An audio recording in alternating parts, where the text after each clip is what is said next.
Welcome, Seminole baseball fans, to this week's edition of K-Time. I'm Scott Kodak here on Mike Martin Field inside Dick Howser Stadium. Big weekend series coming up here in Tallahassee this weekend. The Virginia Cavaliers come in to take on the Seminoles. And the recent history of these two teams, they've met in a couple ACC championship games. Virginia went to Omaha last year, so if you're a Seminole fan, a big weekend of baseball coming up here at Dick Howser Stadium. If you look back at the recent success of Florida State, they come into this weekend 14-2 on the season. Winners of 5 of their last 6 on the road, a 6-game road swing. The Seminoles are mighty impressive, beating both UCF and Duke in 2 straight sweeps. Get right to it. We've got some big storylines coming up this weekend. The first is the new-look Cavaliers. This is a very different Virginia team coming in this year. Still very talented, but Seminole fans will remember Virginia's been known for outstanding pitching. Obviously, Danny Holtz and Tyler Wilson last year were the 2 guys. They're no longer on the team. And if you look at Virginia, their top 6 hitters are gone from last year, too. So you look at their pitching staff, you look at their overall lineup, it's a completely different team. But the one thing we know about a Brian O'Connor team is they're going to be good. They're going to be led by outstanding leadership. You look at their starters this year, Scott Silverstein is 1-1 with a 2.25 ERA. Their best pitcher thus far has been Whit Mayberry. He does return from 2011, 2-0 on the season. But the biggest difference that Seminole fans need to look out for this weekend is Brandon Klein. The All-ACC closer last year has made the switch to a starting position this year. He is 3-2 with an over 4.5 ERA. Had some issues this year.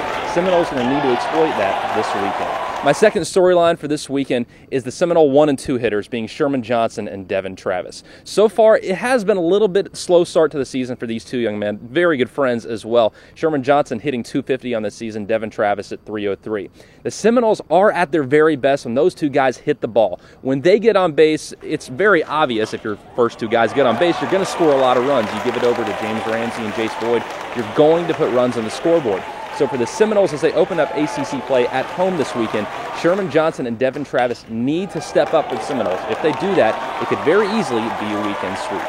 And my final third storyline is Stephen McGee. And this is a twofold one, Seminole fans, so just bear with me here. The first is that McGee is hitting .304 on the season. He's been a productive bat in the bottom of the order. But the biggest thing in my mind, his presence behind the plate will be paramount to the Seminoles getting wins this weekend. The Cavaliers like to steal bases. They've got 19 on the season in 28 attempts. So Brian O'Connor, even though his lineup is not hitting the best right now, they steal a lot of bases, so Stephen McGee is going to be very important behind the plate. 19 stolen bases for the Cavs this year so far. Seminoles are going to need to look out for them. Since it is a home series this weekend, we've got to bring our good friend Justin Slayton, the man behind everything marketing for FSU baseball. And Justin, this is a big series this weekend. This is the time we need Seminole fans to show up in droves. We need them to come out. You know better. Under the lights, ESPNU, 8 p.m. Saturday, got to expect a full stadium. Absolutely, Scott. Garnet, gold, and green. Fans are asking, players are asking, what are we going to do for St. Patrick's Day? I know the answer, but I'm not going to tell you yet. You got to be here at Mike Martin Field at Dick Howser Stadium Saturday night at 8 o'clock to see what little tweaks Dane Smith has under his sleeve, or up his sleeve rather, to see what we're going to do for the uniforms, to what the change might be for St. Patrick's Day. Well, I'm looking forward to it. I'm actually kind of jealous. I don't know what it is yet. So we'll wait and see for Saturday. The second thing is you talk about what it means to Florida State to have a sold-out environment, to have a full stadium. What does it do? I mean, you know a lot of these guys from traveling on the road with them. It can be something like you've never seen before if the crowd can get behind them, if they can really make this place the best environment in college baseball. Absolutely. But between the animals and just the fans in general, Coach Martin and the players know that we have the best fans in college baseball, hands down.